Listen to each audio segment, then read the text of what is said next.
Hey everyone, welcome back to my channel. Welcome if it's your first time visiting, and welcome to another episode of Poetry Thursday with a poem that probably needs no introduction, but I'll introduce it anyway. It is A Visit from St. Nicholas by Clement Clarke Moore. 'Twas the night before Christmas when all through the house not a creature was stirring, not even a mouse.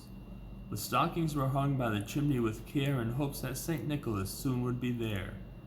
The children were nestled all snug in their beds while visions of sugar plums danced in their heads. And Mama in her kerchief and I in my cap had just settled our brains for a long winter's nap. When out on the lawn there arose such a clatter, I sprang from my bed to see what was the matter. Away to the window I flew like a flash, tore open the shutters and threw up the sash. The moon on the breast of the new-fallen snow gave the luster of midday to objects below, when what to my wondering eyes should appear but a miniature sleigh and 8 tiny reindeer, with a little old driver so lively and quick I knew in a moment it must be St. Nick. More rapid than eagles his coursers they came, and he whistled and shouted and called them by name. Now Dasher, now Dancer, now Prancer and Vixen, on Comet, on Cupid, on Donder and Blitzen. To the top of the porch, to the top of the wall, now dash away, dash away, dash away all.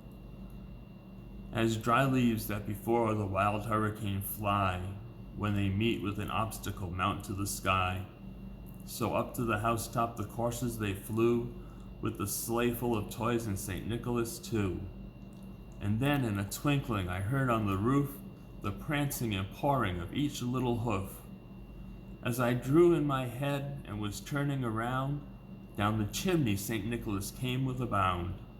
He was dressed all in fur from his head to his foot, and his clothes were all tarnished with ashes and soot.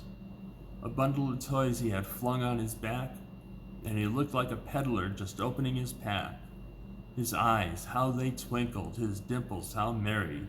His cheeks were like roses, his nose like a cherry. His droll little mouth was drawn up like a bow, and the beard on his chin was as white as the snow. The stump of a pipe he held tight in his teeth, and the smoke it encircled his head like a wreath. He had a broad face and a little round belly that shook when he laughed like a bowl full of jelly. He was chubby and plump, a right jolly old elf, and I laughed when I saw him in spite of myself. A wink of his eye and a twist of his head soon gave me to know I had nothing to dread. He spoke not a word but went straight to his work and filled all the stockings, then turned with a jerk, and laying his finger aside of his nose, and giving a nod up the chimney he rose. He sprang to his sleigh, to his team gave a whistle, and away they all flew like the down of a thistle. But I heard him exclaim ere he drove out of sight, Happy Christmas to all, and to all a good night. Merry Christmas, everyone.